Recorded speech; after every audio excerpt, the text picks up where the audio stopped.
अभी आपका current role क्या है, मतलब कि आप क्या काम कर रहे हैं? तो अभी करंट रोल में एक fintech organisation, venture builder organisation है। हम लोग जो है बेसिकली वेंचर्स कहते हैं स्टार्टअप्स को। तो हम किट में सऊदी स्टार्टअप्स को आइडेंटिफाई करते हैं कि आपका क्या स्टार्टअप है।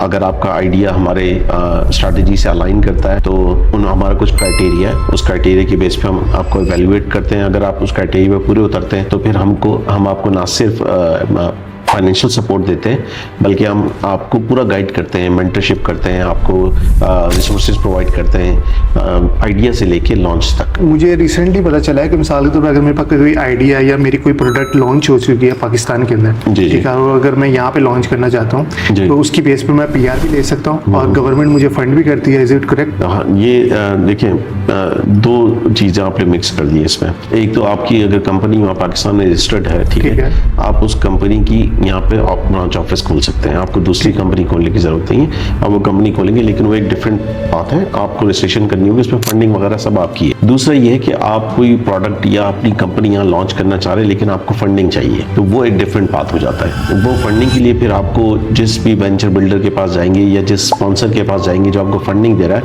हर स्पॉन्सर का, हर वेंचर बिल्डर का एक अपना क्राइटेरिया होता है, ठीक है, आपको वो क्राइटेरिया मीट करना है। चलिए ठीक है, आप अपने क्राइटेरिया बताएं। यानी फॉर एग्जांपल देखें, जैसे हमारी कंपनी का उसका क्या क्राइटेरिया है। पहला क्राइटेरिया तो ये है कि हम जो सिर्फ फिनटेक डोमेन में ऑपरेट करते हैं, ठीक, तो जो आपका आइडिया या जो आपकी प्रोडक्ट है या जो भी कंपनी है वो फिनटेक से रिलेटेड होनी चाहिए, ठीक है। अगर वो किसी और जैसे रिटेल सेक्टर में हो गई या कंस्ट्रक्शन सेक्टर में हो गई, मेडिकल सेक्टर में हो गई, तो हम आपको एंटरटेन ही नहीं करेंगे, और उसके लिए दूसरे वेंचर बिल्डर्स हैं, हम नहीं करते। दूसरी चीज जो हमारा क्राइटेरिया वो है कि सऊदी बेस्ड ऑर्गेनाइजेशन होनी चाहिए, ठीक है, ठीक है।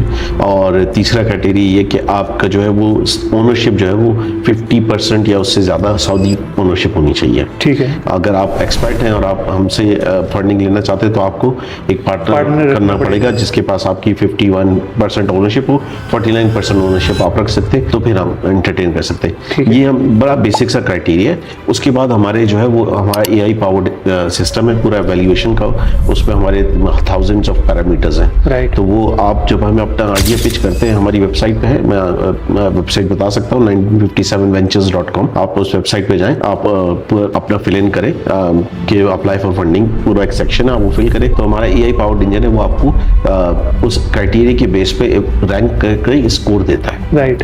तो फिर हम जो है फिर हमारे पास जब एप्लीकेशन आती है, हम उसका स्कोर और उसकी रैंकिंग, उसकी समरी देख के फिर हम डिसाइड करते हैं कि हमें इस कंपनी के साथ बात करनी है नहीं, ठीक है। तो ये मोर और लेस सारे वेंचर बिल्डर्स का इस तरह का ही क्राइटेरिया होता है। कुछ उनकी कैटेगरीज होती हैं, कुछ उनकी पैरामीटर्स होते हैं। फिर उसके बाद फिर आपसे फिर डायलॉग होगा, फिर डिस्कशन होगी, आप हम बुलाएंगे, आप हमें अपना आइडिया मजीद डिटेल में एक्सप्लेन करेंगे, हमें आप अपनी रेवेन्यू प्रोजेक्शन बताएंगे, वो एक प्रोसेस है पूरा।